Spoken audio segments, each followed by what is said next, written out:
Brodes Media.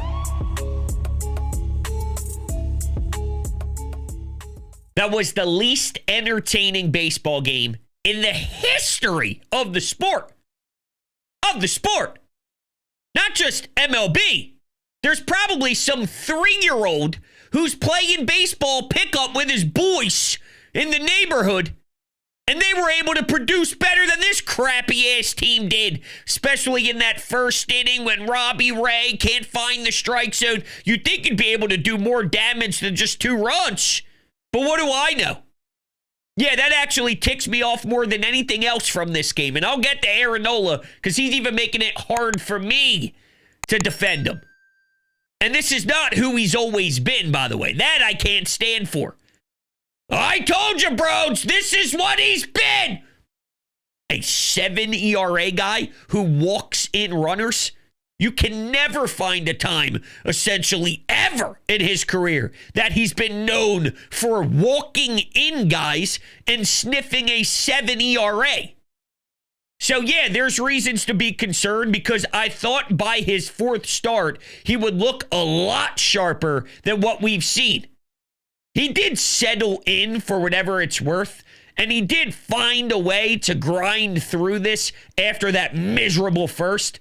But that miserable first was just too damn ugly for anything else to truly matter. It's almost just like what we saw with Taijuan Walker his last go through the rotation, where, okay, maybe he did all right in a lot of innings, but that second inning allowing 6 was a punch in the nutsack. And once you get kicked in the nutsack, you're down and out and you're screaming when you're laying on the ground, hoping that pain in your stomach goes away. That first inning was terrible. It was so fucking bad. It was so bad. It was just so disgusting. The team needed something to try and build off of yesterday's win. And before you know it, you're down a monster amount. But that doesn't mean the offense gets a free pass here, because I cannot comprehend for the life of me how this team can only get runs in that first inning by walks.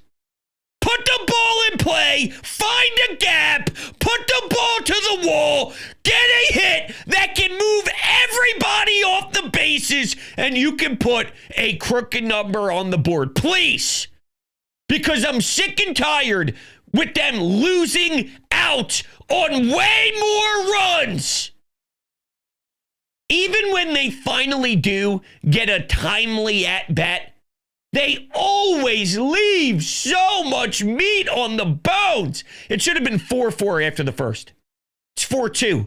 Crazy difference. Now, the ironic part is Bryce Harper, we thought was saving the day. He makes it a tie game 4-4. I fucking blink, and it's 11-4. They got their asses kicked. That's the second time they've allowed double digits to this San Francisco team in the last 3 nights. In the last 3 nights in your ballpark. You're walking everybody. Your bullpen comes in. Joe Ross doesn't know what he's doing. Who came in for Knowles? Ruiz. Here's a couple of runs there. Now the lead is stretched out more for San Fran. It's an embarrassment.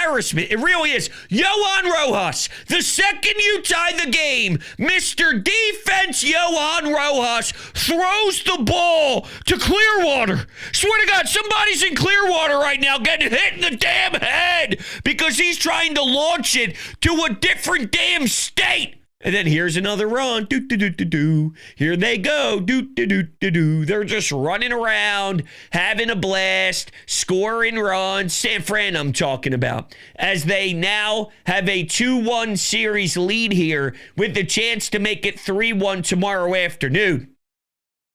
A split is unacceptable.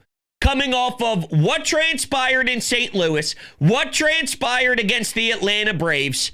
This was a test to try and get this fan base back on board before what? Miami? Oh, whoop-de-damn-do. And I can't even skip ahead because who knows what the hell is going to happen to that Marlins series? I don't know.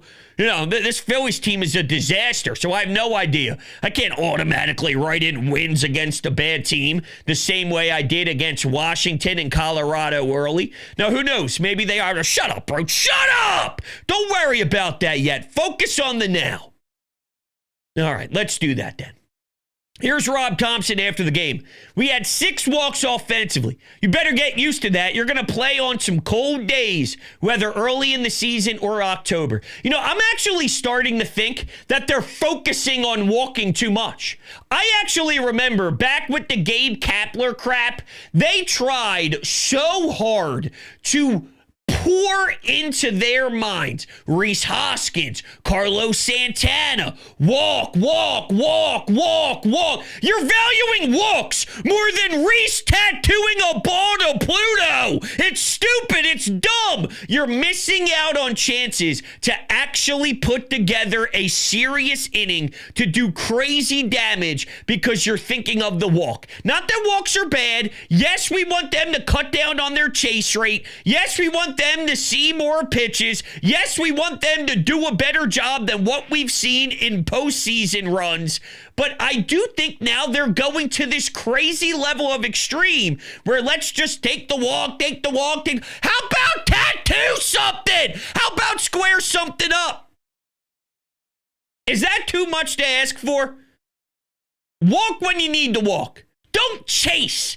But there's a difference between not chasing and then hitting the pitches that are in the strike zone because JT's fouling them back. Alec Bohm, slider that doesn't slide that much. It's sitting at the top of the zone. He's tardy on the pitch. Now he's striking out. These are pitches that you are supposed to annihilate. If a pitcher throws something over the heart of the plate, our roster and our lineup is built to do something with that pitch, but I swear to God, it's constant fouling it back. Ooh, they just missed that one. And then, all right, well, they walked after, but then the next guy strikes out or the next guy grounds out into a double play. Or it's the 7, 8, 9 in the order, which is basically non-existent. So you're hitting with 6 guys. The rest of the teams you're playing are getting 9 batters, which is a monster difference with... You have 7, 8, 9. They're all out. That's an inning. They get 3 at-bats each. That's 9 outs. That's 3 innings that are just not there for you to generate anything offensively. You can't survive this way. 11-4. I mean, this is getting to the point now where it's not even competitive. Fans are leaving way before, and it's the 7th inning, and I don't even have to pay attention anymore. It became background noise. I was getting some stuff done here in my office. I was, doing something. Normally, I'm in the man cave on my new couch. I just lay there with the 72-inch blasting at 60 volume, and I am sucked in to every pitch. Here is, all right, I'll throw it on my second monitor, which is a 28-inch computer monitor, 24, 26, 28, something like that. And I'm doing things and they're getting their doors blown off of them. That's my Phillies experience right now. And that's with 2 games in this series where they have just been smoked. Makes me sick.